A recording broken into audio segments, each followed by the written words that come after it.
అందరికీ నమస్కారం. ఈ రోజు మనం ఒక మంచి టాపిక్ తెలుసుకుందాం. దాన్నే డయాబెటిక్ నెఫ్రోపతి అంటాం. ఈ కాలంలో చూస్తే ప్రతి ఒక్కళ్ళు డయాలసిస్కి వెళ్ళిపోతున్నారు. అంటే వీధి వీధిన డయాలసిస్ పెరిగిపోతుంది. డయాలసిస్ అంటే ఏంటి? బాడీలో ఉన్న రక్తాన్ని శుద్ధి చేసి కిడ్నీలో ఉన్న మలినాలను బయట తీసేది డయాలసిస్. ఎందుకు ఈ డయాబెటిక్ నెఫ్రోపతి వస్తుందో తెలుసుకుందాం.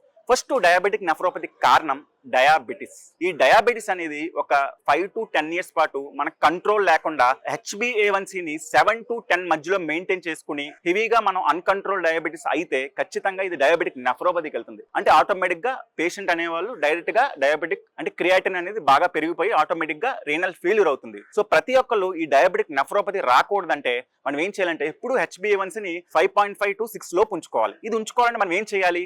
ఖచ్చితంగా ఈ ఆయుర్వేదిక్ పద్ధతుల్లో మంచి డైట్, కస్టమైజ్డ్ డైట్, దాంతోపాటు మంచి హ్యాబిట్స్, దాంతోపాటు మంచి ఎక్సర్సైజ్, దాంతోపాటు కంటిన్యూస్ డాక్టర్ కన్సల్టేషన్ తో ఉంటే ఖచ్చితంగా ఈ డయాబెటిస్ రివర్స్ చేసే పద్ధతి ఈ మాధవబాగ్ అడ్వాన్స్ ఆయుర్వేదిక్ లో ఉంది. సో మీకు డయాలసిస్ కావాలా, మంచి ఆలోచన కావాలా, మంచి ఆరోగ్యం కావాలా, ఆలోచించండి. సో మన జీవితంలో ఎప్పుడైనా ప్రతి నిమిషం చాలా ఇంపార్టెంట్.